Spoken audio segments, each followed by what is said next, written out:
Los días fríos podrían costarle más caro de lo que usted calculaba. Según técnicos de la ANDE, el consumo diario de una estufa por un periodo de 8 horas hace que usted deba agregarle de 85.000 a 100.000 guaraníes al monto de su factura habitual.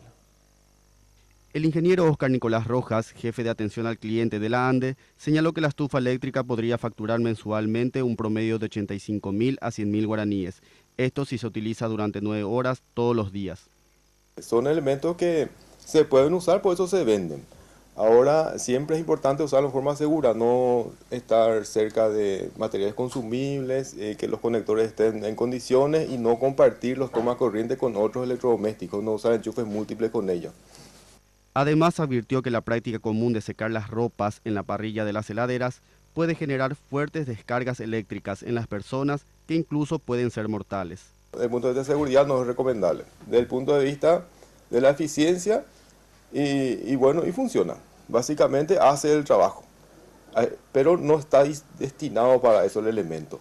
Entonces lo que ocurre es un mayor desgaste del equipo refrigerador. En vez de que dure 5 o 6 años, al someterle a ese trabajo, reduce su vida útil porque el motocompresor no deja de funcionar. Y también puede tener una consecuencia con la facturación de energía eléctrica.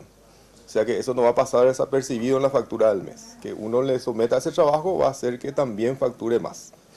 Por último, indicó que el termocalefón utilizado racionalmente puede facturar entre 50.000 a 100.000 guaraníes mensuales.